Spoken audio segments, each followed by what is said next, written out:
Prav lep pozdrav in dobrodošli v Goriški knjižnici Franceta Bevka Nova Gorica, kjer danes v okviru Svetovnega dneva knjige, Noči knjige in začetka nove bralne sezone Primorci beremo 2021, projekta, v sklopu katerega sodeluje 10 primorskih knjižnic, gostimo pomembnega literarnega gosta, prejemnika Prešernove nagrade za življenjsko delo v letu 2021, gospoda Ferija Lainščka. Gospod Lainšček, hvala, da ste se odzvali na naše povabilo in dobrodošli v naši sredi. Ja, lepo pozdravljeni, z velikim veseljem. Hvala lepa. Preden pa preideva na pogovor, mi dovolite, da vas še podrobneje predstavim, čeprav sem prepričana, da vas prav vsi poznajo, tako kot poznajo vaš ustvarjalni opus. Pri Beletrini so avtorja takole predstavili. Feri Lainšček se je rodil leta 1959 v Dolencih na Goričkem. Živi in ustvarja v Murski Soboti. Je vsestranski avtor, ki piše prozo, poezijo, dramska besedila, filmske scenarije in radijske igre. Njegova dela so prevedena v več tujih jezikov. Kot avtor besedil sodeluje s številnimi slovenskimi pevci in skupinami.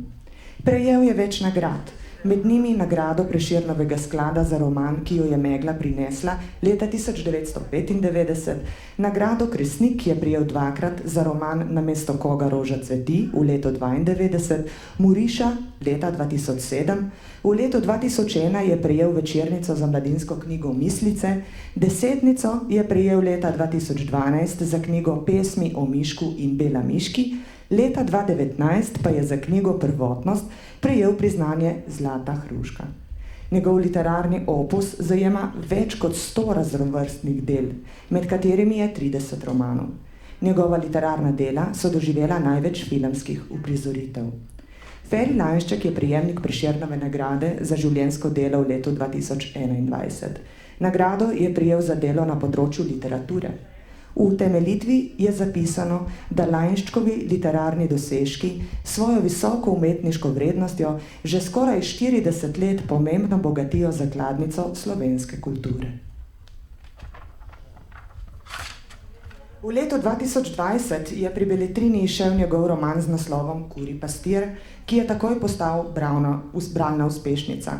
Primorske knjižnice smo ga uvrstile v bralni seznam nove sezone Primorci beremo 2021, v slovenskih knjižnicah pa je trenutno ena izmed najbolj izposojenih in iskanih knjig.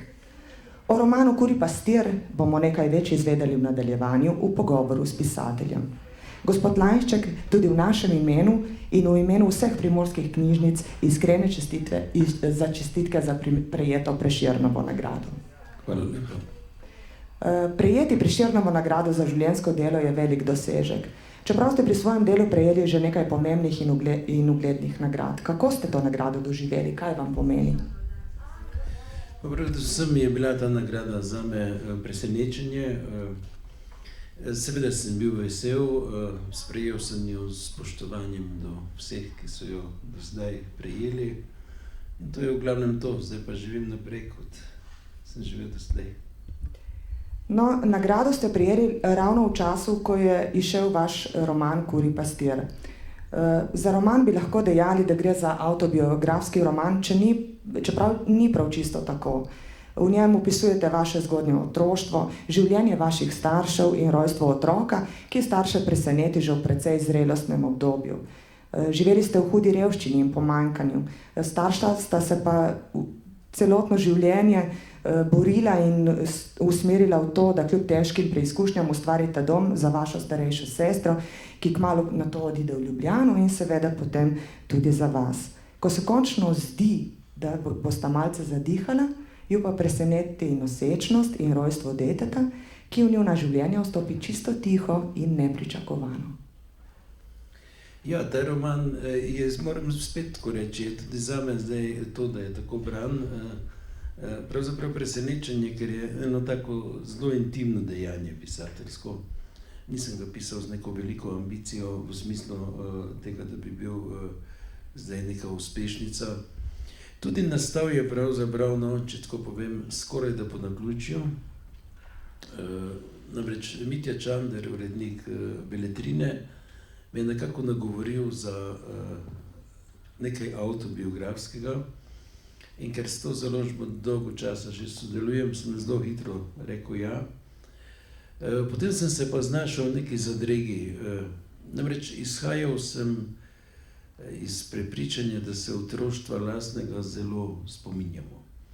In verjetno vsi živimo v tem nekem prepričanju, ampak ko sem se seveda znašel pred nalogo, da bi o njem pisal, sem ugotovil, da ta moj spomin ni tako zelo zanesljiv, kot se mi je zdelo.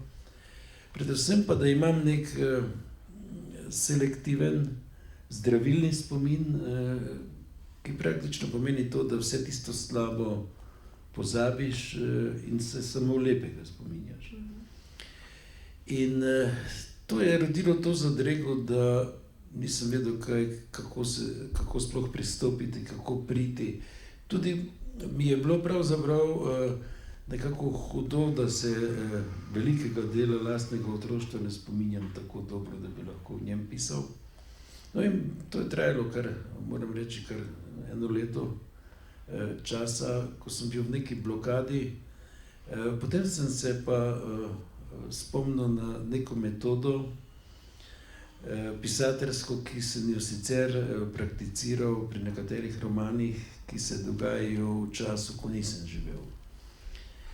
Nekako po Jungovi metodi aktivne imaginacije sem jaz sebi ustvaril nek ustvarjalni postopek, ki mi je, če zdaj govorim zelo enostavno, ki mi je pomagal preklopiti se na kolektivno nezavedno in nekako iz tega črpati, recimo iz časa v romanu Prvotnost, iz časa 6000 let nazaj, v romanu Ločil bom peno od valov iz časa začetka prejšnjega stoletja. Ta ideja je seveda na en način bila mi izzivalna, na drugi strani sem se bal in sem zdaj potem zbiral pogum, da se res vrnem na ta način v lastno otroštvo. No, ampak potem, ko sem pa ta proces sprožil, pri meni se to dogaja večinoma pravzaprav v sanjah. Ko sem to sprožil, sem nenadoma ugotovil, da ni tako zelo hudo, ne? Da tam ne srečujem mrtvih, ker večina protagonistov iz tega mojega otroštva je že mrtvih, ampak da tam srečujem žive pravzaprav.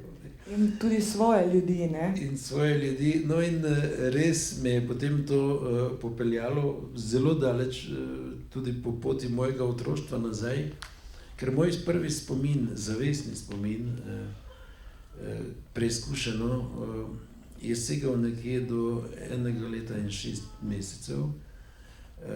To sva z mamo nekako večkrat predebatirala, ko je bila še živa. Ona me namreč takrat še dojila in jaz sem se tega spominjal, ne. Spominjal sem se tega, kako sem jo rad ugriznil. In tudi ona se je tega spominjala, tudi nehala me je dojiti rad tega, ne. Skratka, to je bil zavestni spomin. Zdaj, iz te podzavesti, s to metodo se je pa nenadoma razgrnilo. Vse to, kar berete v romanu Kurji pastir.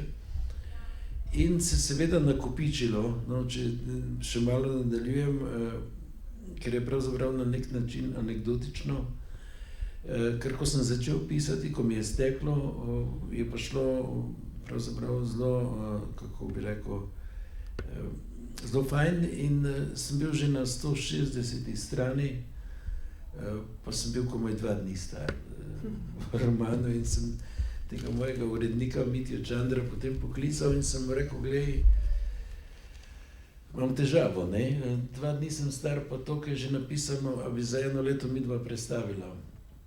Izid je, on je rekel, glej, že za 1 leto smo itak prestavili, zdaj pa ne moramo več bralce vleči za nos, zdaj kako daleč prideš, napiši in nadaljeval boš v naslednji knjigi, koliko rabiš knjig, da to opišeš. In jaz na pamet rekel, glej, 3, ne, to je potem trilogija, on je rekel, v redu. In tako je potem nastala iz tega trilogija, ne, ni bilo nič, ne, če ste sledili, pravzaprav nič ni bilo po načrtu, ampak se mi zdi, da je verjetno zmeraj tako, ne, da zmeraj najboljše stvari nastanejo tako, da se rojevajo nekako same iz spontano, sebe. ne? Spontano in same iz sebe. To je zgodba o tem Kurjem pastirju, zelo taka. Je še to, da seveda sem jaz razgrnil to svoje otroštvo zdaj mrgoli okoli mene zgodb, nešteto spominov se mi je obudilo in pravzaprav, ko sem pisal prvi roman, sem jaz že nosil veliko v glavi tudi to, kar bo sledilo v nadaljevanju iz drugega romana, ampak sem si namenoma vzel nek predah, tako da bo naslednji roman, drugi del bo izšel, če bo vse po sreči, naslednje leto. Ne, tako, nisem hotel, da bi zdaj to, kar sem ujel to veliko ribo, da bi jo zdaj takoj, ne, taka je zgodba, no. Hvala lepa. Predlagam, da si v nadaljevanju prebereva oziroma poslušava en odlomek iz knjige, ko se Trejska, vaša mama, zave o nosečnosti. Ja, lahko preberem. Super.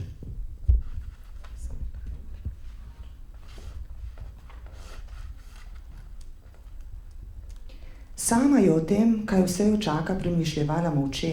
Pištek pa je že tisti dan, ko je razkrila, da se ni le zredila, temveč gre za verjetno nekaj drugega, od kosila pa vse do večera preklinjal. Premolknil je le, ko mu je bilo od silnega vznemirjenja povsem pošla sapa, ali ko si je znova prižgal cigareto in je moral globlje povleči dim, sicer pa so se kletvice kar verižile in se spreminjale v eno samo peklensko molitev, ki se ni in ni izpela. Preklel je svoje bajtarsko poreklo in rod, v katerem ni bilo nikogar, ki mi bo lahko kdaj v življenju pomagal, nato pa po vrsti psoval še njene, ki so bili prav zanj prav tako nič vredni. Klel je maršala Tita, njegovo ušivo partijo in njene rdeče sekretarje, ki so ljudstvu le obljubljali, v resnici pa skrbeli predvsem zase in za svoje, potem pa se je seveda že začel s stisnjeno pestjo ozirati v nebo in žugati najvišjemu, ki je bil na koncu tako in tako zmeraj največji krivec za vse, kar se mu je kdaj slabega zgodilo. A nekaj Trejska že ta dan vendarle opazila, nekaj, kar ji je povrnilo upanje in jo pomirilo. Otroka, ki je nosila v trebuhu, ni Pištek med svojo črno mašo niti enkrat samkrat omenil. Bilo je to vendarle nekaj, česar si ni drznil ali tudi ni želel prekleti. In to je bilo kajpada dobro znamenje.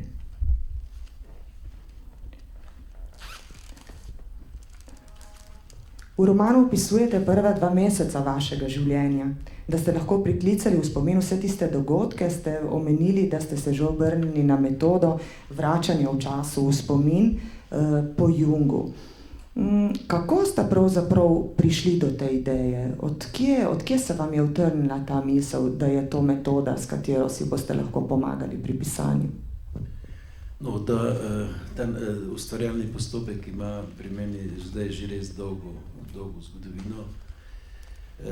Pravzaprav je bilo usodno verjetno srečanje z Jungom oziroma z njegovim razumevanjem duše in duševnosti. Jaz sem Junga bral ne v originalu, ampak v srbskem jeziku so zelo dobri prevodi in odkrival, da mi veliko stvari o meni in o mojem ustvarjalnem postopku pravzaprav pojasnjuje. Namreč, če malo obrnem naokoli, meni se je dogajalo med pisateljevanjem v času te neke posebne občutljivosti, ko pač si skoncentriran, nekaj, kar se mi je zdelo pravzaprav paranormalno, ne? Kar se mi je zdelo tako neobičajno, da o tem nisem niti upal nikomur govoriti, ker bi me imeli za čudnega, ne? Tako sem jaz takrat o tem razmišljal. No, Jung mi je pojasnil, da se mi pravzaprav ne dogaja nič tako zelo neobičajnega, ne? In to je ta začetek mojega ukvarjanja z njegovim učenjem, na eni strani seveda ljubiteljsko kot s psihoanalitikom, ampak po drugi strani verjetno tudi kot z mistikom in upam se reči tudi modrecem, ki je marsikaj pojasnil, kar prej ni bilo znano. No, in ko sem se srečal s to metodo aktivne imaginacije, ki jo on pravzaprav zelo natančno popiše v svojih delih in je tudi sam prakticiral, to je pravzaprav cel proces nastajanja njegove rdeče knjige. Tisti, ki to bolje poznajo, itak vedo, o čem govorim. sem jaz nenadoma začutil, da to preprosto lahko uporabim pri ustvarjanju. In lahko povem na primeru, ker se mi zdi, da je to bil tisti usodni trenutek, ko sem jaz pisal roman Skarabej in Vestalka. To je roman, tam ne vem točno letnice izida, ampak mislim, da 1985, nekaj takega. V tem romanu gre zgodba o tem, da znanstveniki v Ameriki razvijajo mikročip, na katerega bi lahko zapisali človekovo osebnost.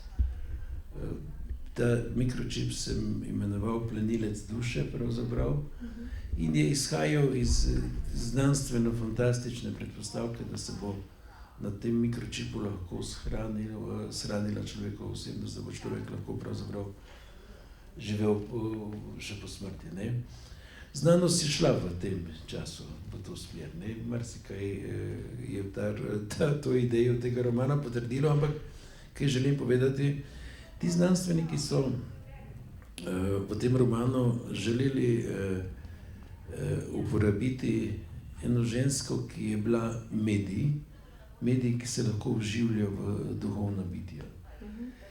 In ko sem se jaz srečal s tem, da bi moral opisati, kako ta medij funkcionira, si nisem vedel točno odgovoriti. Ona se je vživljala v duhovno bitje deklice, ki je živela pred 6000 leti približno nazaj na območju Poljske današnje.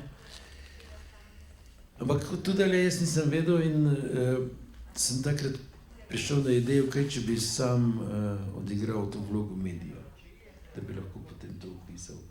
In sem dejansko to naredil in mi je zadeva stekla in je cela zgodba, ki je vložena potem v ta roman Skarabej in Vestalka, narejena s to metodo.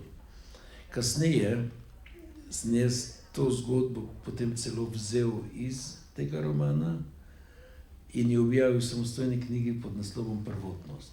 Poema o ljubezni Prvotnost. To je bilo pa že takrat na pobudo našega verjetno najbolj znanega poznavalca Junga, doktorja Magdiča, ki slučajno živi v Prekmurju, zdaj je že upokojen. Namreč on je v tej zgodbi odkril veliko arhetipskega, veliko simbolnega in me je pravzaprav on nekako nagovoril, da sem to zgodbo samostojno objavil. No, skratka, to je nek moj odgovor. Ta metoda je seveda na prvi pogled verjetno zveni bralcem ali poslušalcem, kot da govorimo o nečem, kar je težko ujemljivo, ampak dejansko v praksi to deluje pri meni večji del v sanjah. Gre za pač nek postopek sproženja sanj, tako bi rekel, neko programirano sanjanje, ki pa ni tisto lucidno sanjanje, kot ga verjetno vsi poznamo. Tisto lucidno sanjanje se nam dogaja običajno, pred jutranjim prebujenjem, ampak to je drugače. To je drugače.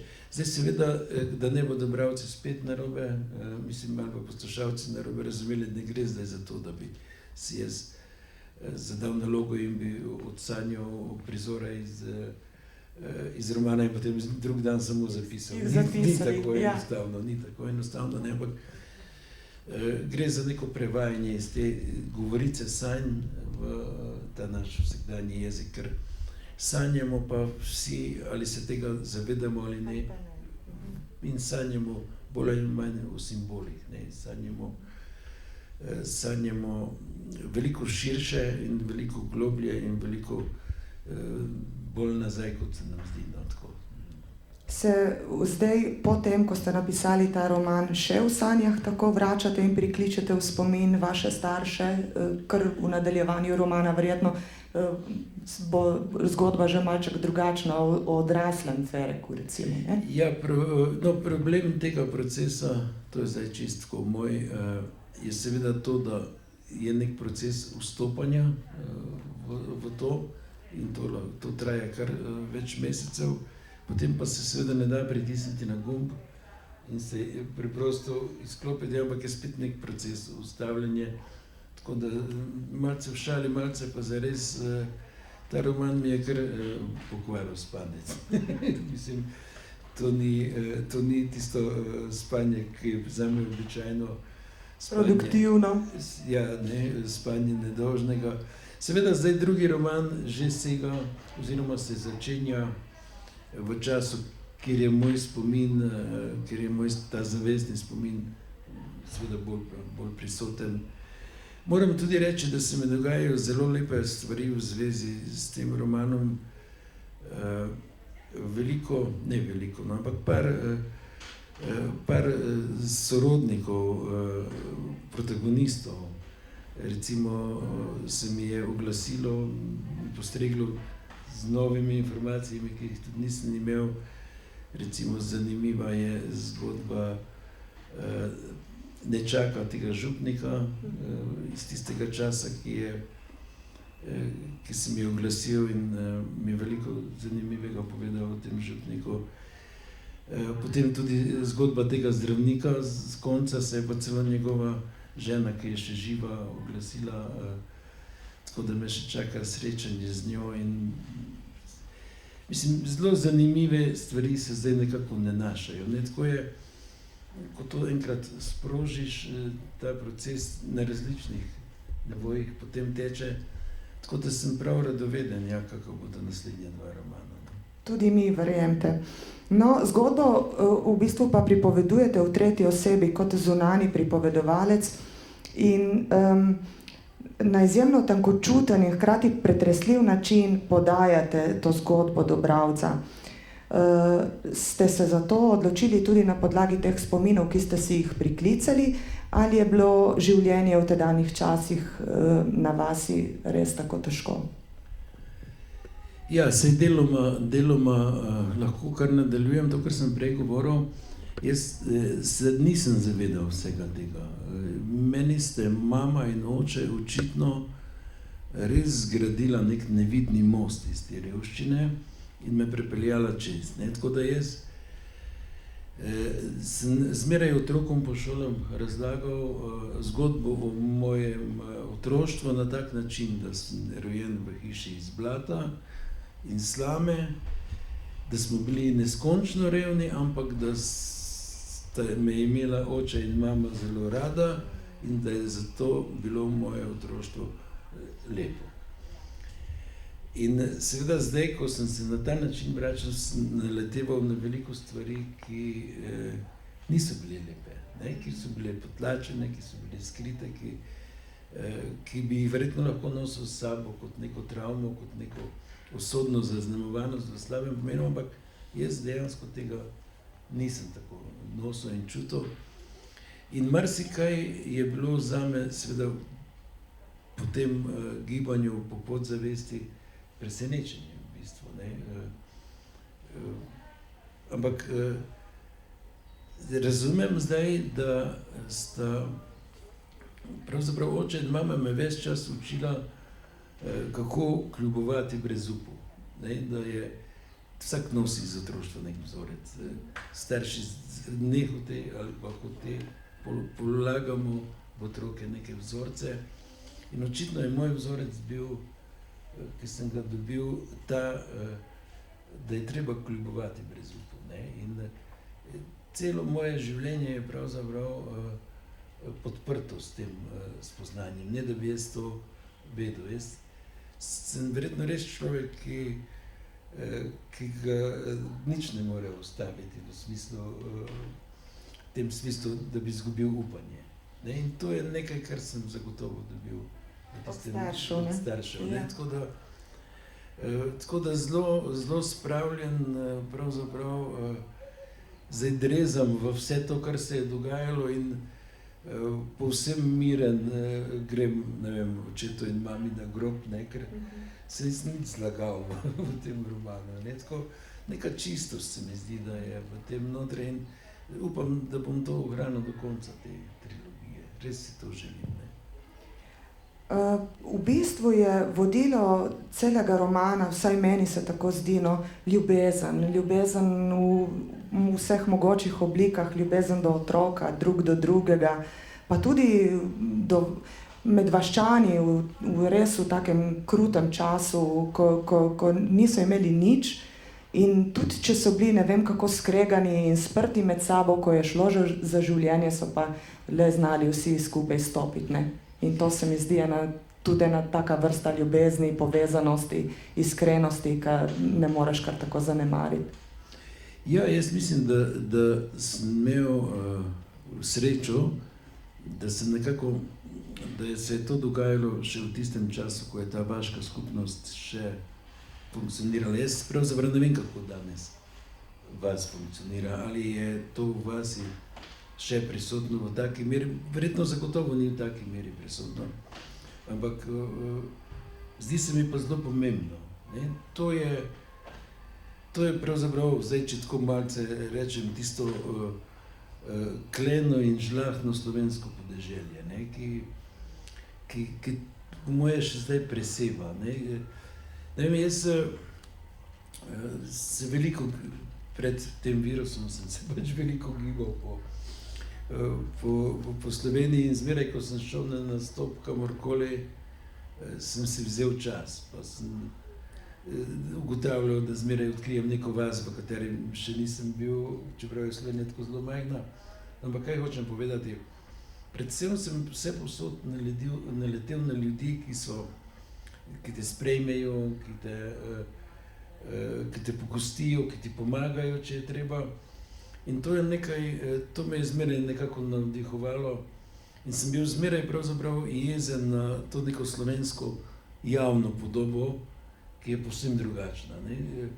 Iz te neke slovenske javnosti zdaj žari, kot da smo Slovenci sprti med sabo, kot da smo zagrenjeni, kot da smo zavistni. To je neka javna podoba, ki je popolnoma napačna z moje perspektive. Na tem, vsaj na podeželju je še zmeraj to prisotno.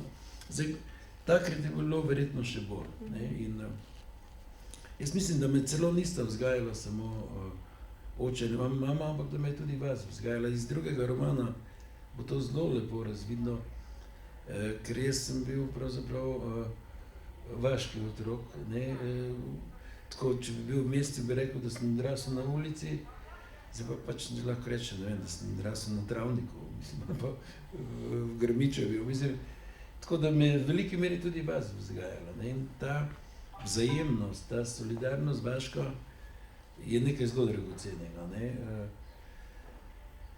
Pravim, zdi se mi, da proseva, zdi se mi, da to še zmeraj na nek način živi, ampak verjetno ni tako v naši zavesti, kot bi si to želeli.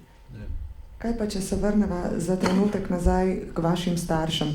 Kako mislite, da bi danes sprejela oziroma pogledala na te stvari z zornega kota in se znašla v vlogi literarnih junakov, recimo, ne? Ker sta literarna junaka, ne? Ja, saj nehote sta to postala. Mislim, zagotovo vem, da se mame ne bi preveč dotaknilo, zagotovo z tega ne bi želela, ne, pri vsej svoji skromnosti. Ampak oče bi pa zagotovo rekel, da ni čisto tako vse, bi še imel kaj za dodati, ampak to sem že nekje povedal. Ampak če bi pa v gostilni kdo rekel, da je roman slab, bi ga pa na vse kriple branil. Bi rekel, pa ga ti ne piši, če ga moreš. Tako bi nekako po moje se odvelo. No, meni je bilo včasih tako, zdaj, ko sem brala ta roman, 3-krat sem ga prebrala, saj sem vam že povedala, tako mi je všeč. Se vam nisem verjel. Ja, pa sem ga. No, in najbolj zanimiv mi je bil ta odnos med Pištekom in Trejsko, ne. Kako sta si vsem tem hudem, kar sta prestajala in kar sta doživela, bila v laseh, ampak kadar je bilo treba skupaj držati, sta pa znala skupaj potegniti. In en tak odlomek mi je tako všeč, a lahko preberem. Super, hvala.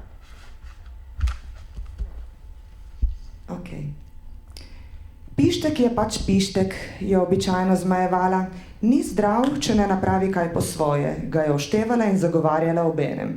Ali nima pameti, ali nima sreče, je zmeraj ugotavljala. Na tihem ga je opravičevala in včasih zanj molila.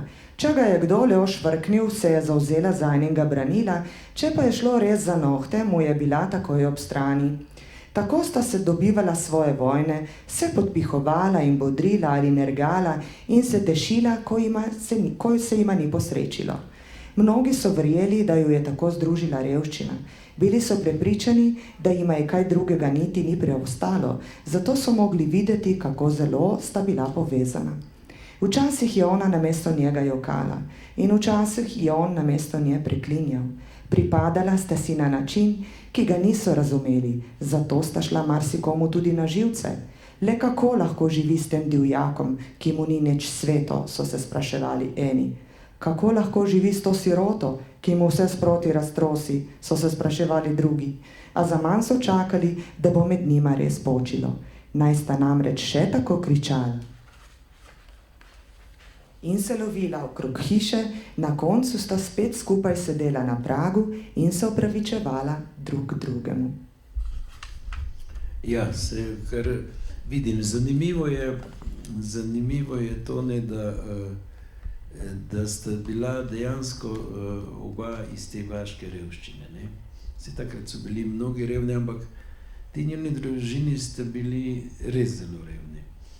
In zanimivo je to, da ko sta se zaljubila in ko sta pač postala par in ko sta se hotela poročiti, nobena od teh družin ni soglašala. Njena mama je upala, da si bo našla nekoga malo manj revnega ali bogatega. In njeni so upali, da si bo on priženil neko, kako bo vse nekaj imela. Ne? Ampak ona dva sta trmasto potem vztrajala in sta morala oditi vsak od svojega doma in prijatelj, očetov prijatelj, mislim, da to v romanu omenjam, jo je potem dal eno sobico, kamor sta se preselila in mama je res prinesla samo jedilni pribor, on pa je dobil posteljo. Ne? Mislim, to je tako noro, ampak to zagotovo narediš samo iz ljubezni. To drugače ne funkcionira. No in to je seveda del tudi njune trme, verjetno ni povezana samo s tem, da bi za otroke poskrbela, ampak verjetno tudi, to tako razmišljam, da bi pokazala tem svojim, da zmoreta. Ne?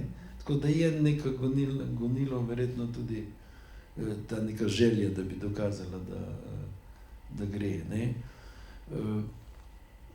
Ampak pravim, jaz se res tega v otroštvu nisem zavedal. Ne? Ni prišlo do mene. Ne? Prišlo je do mene vse to, kar piše, ne, ta očetova skipljivost in taka čudna koleričnost in tista mamina pobožnost, ne, in spravljenost za svetom pravzaprav. Ampak nisem pa o tem razmišljal. Ne. Mama me predvsem tako presenetila, ker je bila, če rečemo tako, en tak tudi free spirit je bila mama. Vsaj jaz sem jo tako doživela. Zadnjič sem si ogledala intervju, ko ste ga imel v Novem mestu s Carmen Eloven v knjižnici in ste dejali, mama je hodila k ciganom tudi plesati. Seveda, mama je bila, kako bi rekla, noter je nosila žar življenja, tudi mama. Ja, in jaz sem celo mislil, če povem, jaz sem celo mislil, da bo mama osrednji protagonist tega prvega dela, oziroma tega romana, ker takrat sem mislil samo, da bo še en roman. In ko sem nekako snoval to, sem si pač zamišljal, da bom zagotovo največ pozornosti posvetil mami. Potem, ko sem seveda začel vstopati v ta svet, sem nenadoma ugotavljal, da ne bo čisto tako in sem si rekel, ok, bo ta pa imela vsak polovico, ko imam oba enak urat, ali pa ne vem, človek čuti nekako, da mora biti tista polovica. In tako sem potem štartal s tem in potem je pa ta očetova vloga vse bolj izstopala In nenadoma sem ugotovil, da je seveda to v veliki meri roman o očetu. In verjetno zaradi tega, ker je ta njegov karakter težje na kratko popisati. Ne? Zelo rad bi pa bil, ne, takrat, ko sem pisal, da bi prišel do bralcev na prav način, tako da sem veliko več besed porabil, pravzaprav, da sem opisal očeta. Tudi to je del nekega postopka, neke spontanosti, ampak je pa tudi res, ne, da o tem bom pisal v drugem delu, da je bila mama pravzaprav potem veliko odsotna, ker je začela hoditi na sezonsko delo. In dejansko sem jaz tisto otroštvo tam od 4. leta, potem do osnovne šole, več preživel z očetom. Ne. Tako da mogoče je tudi to nek del neke nevezanosti. Skratka, zelo netipično je pravzaprav v mojem življenju. Ni nevarnosti tega Oidipovega kompleksa. Ne. Tako je neka navezanost tudi z očetom.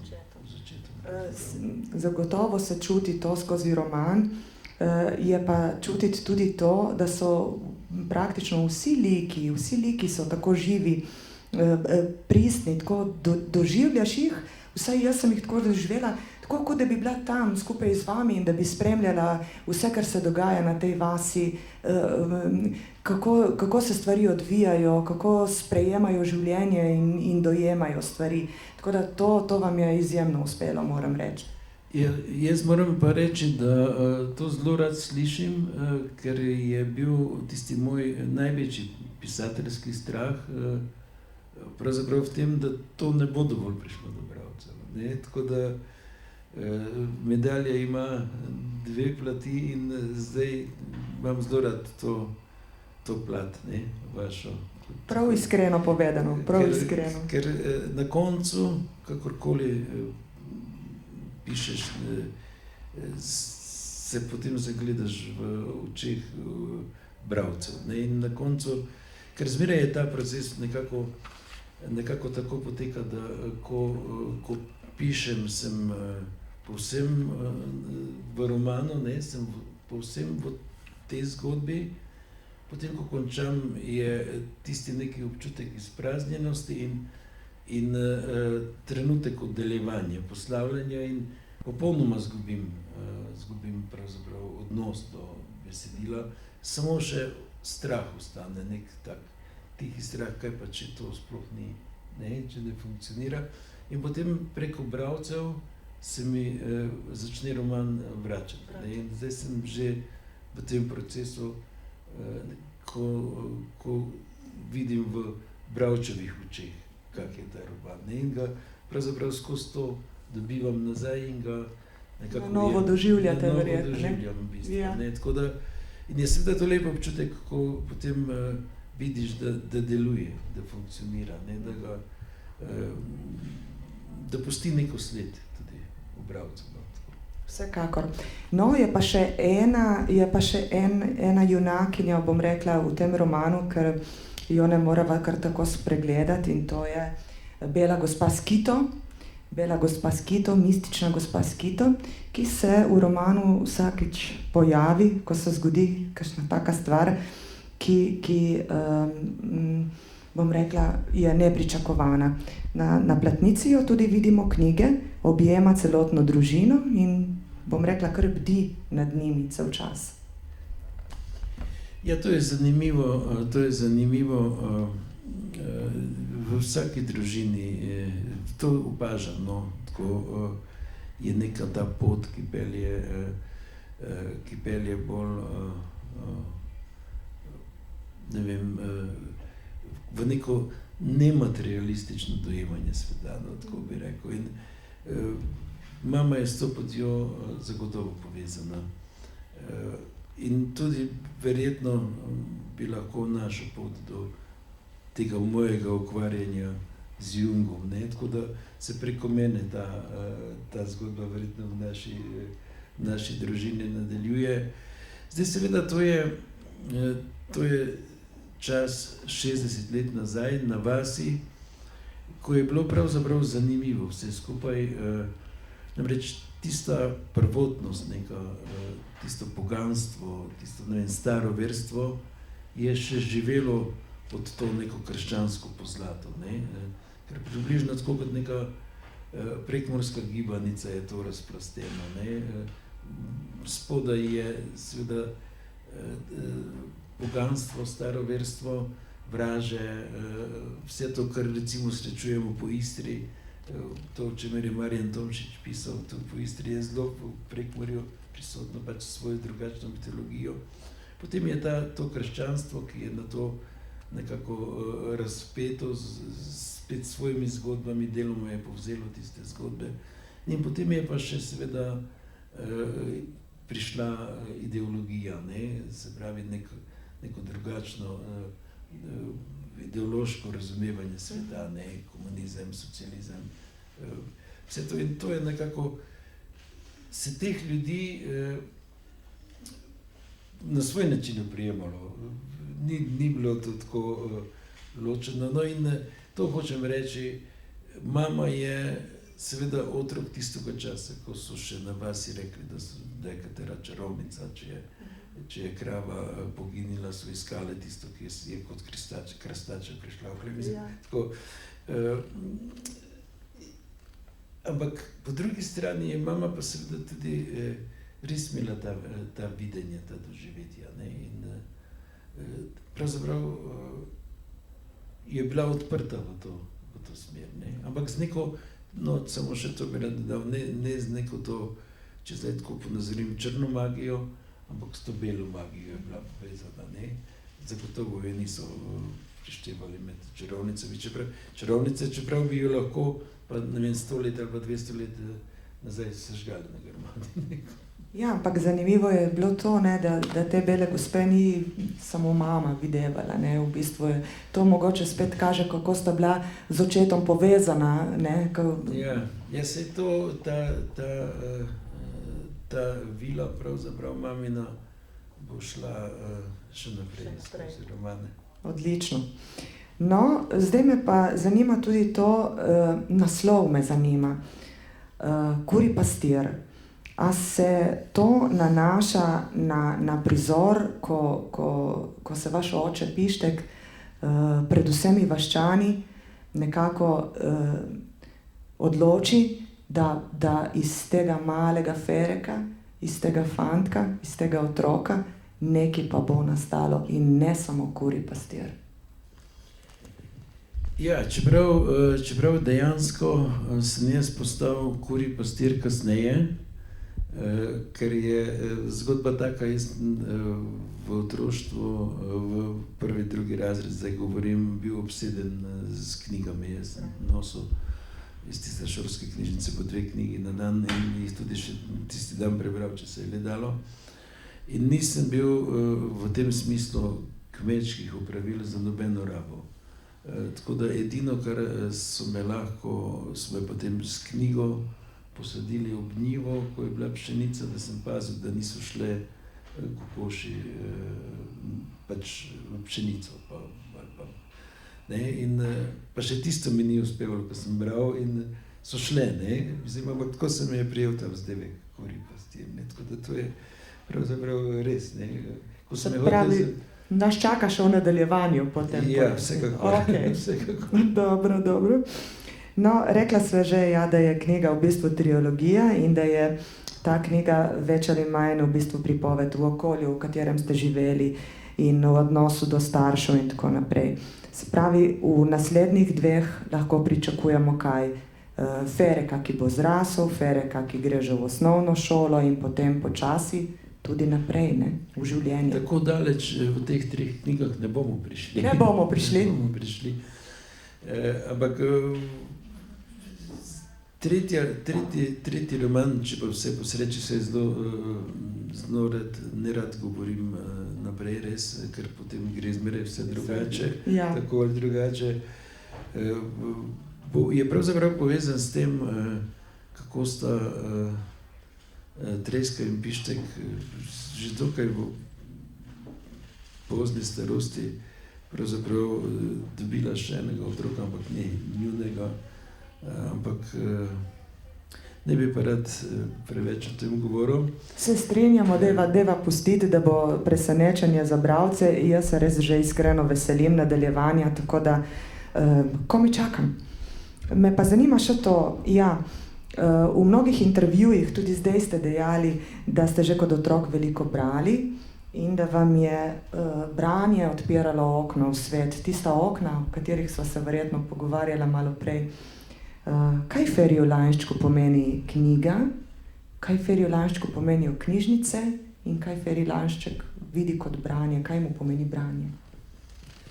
Ja, kot nekaj zelo pomembnega imam v zvezi s tem pravzaprav zapovedati, mogoče tudi v tem trenutku, ko je vendarle današnji pogovor povezan tudi z svetovnim dnevom knjige in vsem tem. Neka razlika med branjem in gledanjem teh vizualnih podob, ki so okoli nas zdaj nakopičene, je. Namreč jaz skušam to pojasniti zmeraj na primeru, ne vem, romana in celovečernega filma igranega. Ne. Če beremo roman, podoživljamo, če beremo roman, soustvarjamo. In jaz mislim, da z vsakim branjem se pravzaprav knjiga znova rodi. To je ta nek čudež, ki ga branje omogoča. Če gledamo film, namreč tudi podoživljamo, tudi se čustveno odzivamo, ampak gledamo pa vsi isti film, enak film, ki ga je nekdo ustvaril. Se pravi, umanjka ta imaginacija, umanjka to soustvarjanje. Ta osebna perspektiva, ki jo začutiš. Ja, in zaradi tega je branje neskončno pomembno. Zdaj, mi živimo v nekem času, kjer je zelo povezan z vizualnimi mediji. Zelo je, sami veste, povezani smo z telefonom, povezani smo z računalnikom, z ekranom, s televizijo. Večina informacij pravzaprav prihaja na ta način do nas in se mi zdi, da tu neko manjko nastaja ravno zaradi tega, ker ni več tega poglobljenega branja. Jaz zmeraj to otrokom na šolah skušam na tem primeru razložiti, ampak tudi odraslim bralcem pravzaprav. To je moj zagovor branja. In zdaj seveda jaz sem zasvojen z računalnikom, jaz sem na družbenih omrežjih aktiven, ampak to mi ni vzelo branja, zato ker imam to že od nekdaj, ker imam to iz otroštva. Bojim se, kako bo tem generacijam, kako bodo lahko doživljali svet okoli sebe. To je moje razmišljanje tako in moj zagovor tega, zakaj se mi zdi pomembno, da beremo, da otroci berejo. Ne? No, katera je pa potem vaša najljubša knjiga? Ali jih je več? Ne, v teh mojih ljubih knjig je verjetno veliko. Zdaj, zanimivo je, no to, zdaj pa že kako leto nazaj sem v Bukvarni v Mariboru naletel na vse 3 dele knjig o Neznalčku. Neznalčkove prigode, Neznalček na Luni, pa zdaj se tretjega naslova ne spomnim. To so tako zelo debele knjige. Ne? Jaz sem tega Neznalčka bral v 1. razredu, takoj, ko smo se naučili male tiskane črke. To se pravi nekaj na polovici 1. razreda in to je knjiga, ki je ostala za zmeraj v meni, ampak potem sem jo izgubil, nisem se vračal k njej in zdaj imam tak pok. Te knjige so res debele, to niso tanke knjige. Ne. Vse 3 sem kupil v Bukvarni in me čakajo, da jih bom znova prebral, ker grem pogledat, kaj me je tako zelo fasciniralo. Že takrat. Že takrat v otroštvu. Super. No, še ena zanimivost je okrog Kurjega pastirja.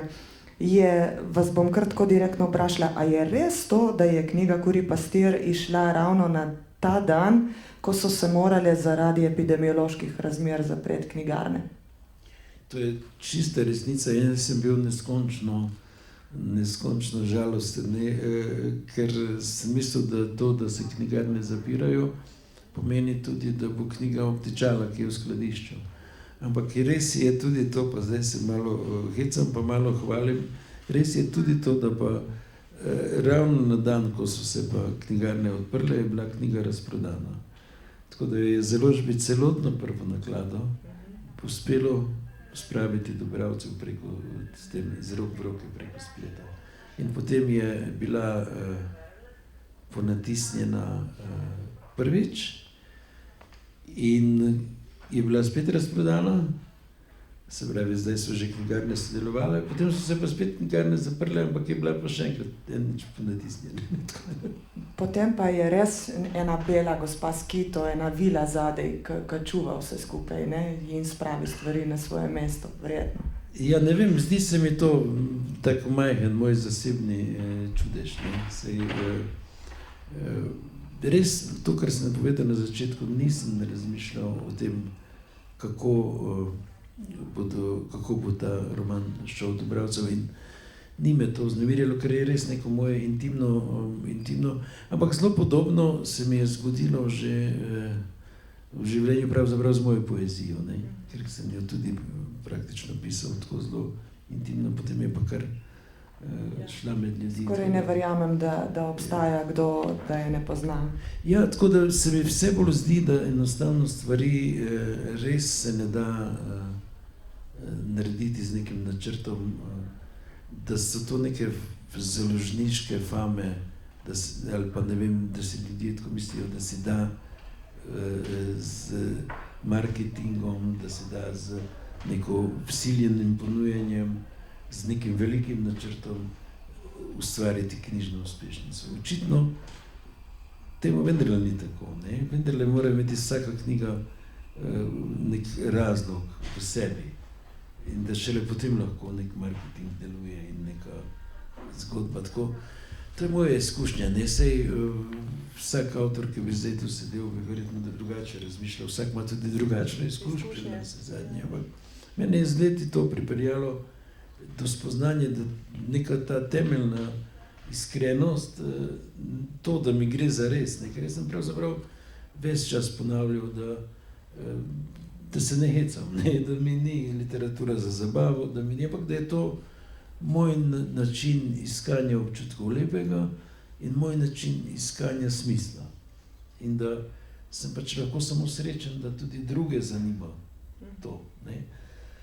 V tem krogu se nekako gibljem. Sej, mogoče, zagotovo sem kdaj kaj napisal vmes z drugačnim konceptom, ne? Z neko željo, da bi bila to uspešnica. Ampak takrat je ponavadi spodletelo, ne? Mislim, to je zanimivo. No, na vaši spletni strani ste pa zapisali tako, to mi je bilo zelo všeč, bom zdaj kratko prebrala. Ustvarjanje zame ni poklic, temveč način življenja. Knjige, ki sem jih napisal, filmi, pri katerih sem sodeloval, glasba, ki sem jo soustvarjal, pa tudi vse tisto drugo, kar je spotoma nastajalo in seveda še nastaja, je na nek način moja duhovna biografija. Čeprav nisem ravnodušen ob tem, kaj drugi mislijo o mojem ustvarjanju, me najbolj vznemirjajo trenutki, ko nastaja nekaj novega. Zato vas zdaj sprašujem, kaj poleg trilogije še nastaja novega? Pa pravzaprav, ko sem vam prej rekel, da moram si, kako bi rekel, taj mali jez postaviti ali pa to pauzo narediti, se mi je sporedno rodil en majhen roman, ki bo verjetno za najmlajše bralce, ki zdaj počasi nastaja, tako vmes. Brez neke velike ambicije, ampak mislim z neko zelo simpatično zgodbo. Super. Kako pa Feri Lajnšček, še preden zaključiva, Feri, to vas pa moram vprašati, kako preživljate potem to čudno in negotovo obdobje epidemije? Ustvarjate v bistvu. Ja, moram reči, da najprej mi je šlo zelo na živce, ko so me srečevali ljudje in so rekli, sej ti pa imaš zdaj srečo, ti pa imaš za idealne pogoje, zaprt si notri, lahko pišeš in nekaj časa sem odgovarjal na to, pa sem bil kar tiho, ampak šlo mi je res zelo na živce, ker ni res. Čas korone, čas virusa niso idealni pogoji. Za to, da si zaprt, da ti je vzeta svoboda, niso idealni pogoji za pisatelja. Tako da moram reči, da sem tako doživljal vse to, kot je doživljala večina. Tisti, ki so bolj prilagodljivi, ki so lažje pristanejo na to, da jim je vzeta svoboda, da neka gibanja in navad in vsega tega, tisti se lažje sprijaznijo, tisti, ki so manj upogljivi, ki bolj hlastajo in hlepijo, seveda pa težje. Jaz zagotovo sodim med te, ki se težje sprijaznijo z vso to ujetostjo. Imel sem srečo, da je ves čas tudi teh omejitev gibanja bil dostop do reke Mure. Ker drugače bi se pač tihotapil tam po Grmovju, da bi prišel do Mure, to mi ne bi ustavili. Ampak je bil dostop do Mure in moram reči, da sem veliko preživel v naravi. Spet našel nek novi stik, pravzaprav, če ga prav ga že tak imam. Tako da to mi je zelo pomagalo. In se šele zdaj počasi nekako prebudil v ustvarjanje. Tako, mislim, se ne pridružujem, ker je vsem hudo, ampak meni je bilo res to pravzaprav neustvarjalno obdobje. Tako da vsi tisti, ki mislijo, da je to, da pisatelja zapreš v kletko in čakaš, da bo kaj napisal, se motijo, ne gre tako. Pisatelj rabi svobodo. Gospod Feri, naj vas za konec povprašam še za kakšno zaključno misel za naše bralce ali pa za kakšen vaš življenjski moto, recimo? Predvsem sem zelo vesel, da je knjiga vključena v to akcijo Primorci berejo, ker poznam to akcijo, mislim, da par let nazaj sem tudi je bil nek moj roman, zdaj ne vem točno kateri, in sem gostoval po veliko knjižnicah tu okoli in srečal veliko dobrih bralcev, tako da tega sem res zelo, zelo vesel. Zdaj, kaj drugega želeti kot to, da se ta virus počasi utrudi, pomaga in da bomo svobodno zadihali, je verjetno perverzno. To si vsi najbolj želimo, ne? Res je. No, zdaj na tej točki bi jaz počasi zaključila ta najin krasen pogovor in se vam res v imenu vseh primorskih knjižnic najlepše zahvaljujem. Meni je bilo v čast, v veselje se pogovoriti z vami. Veselim se že nadaljevanja Kurjega pastirja in vam želim vse dobro še naprej, veliko ustvarjanja. Jaz sem prepričana, da karkoli bo kanilo izpod vašega peresa, bo velika uspešnica.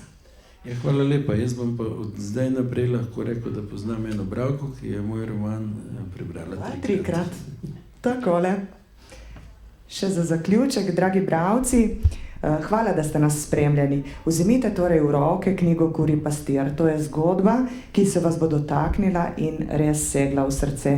Z gotovostjo lahko trdimo, da je Feri Lainšček tudi tokrat presegel vsa pričakovanja. Hvala lepa in srečno. Hvala lepa.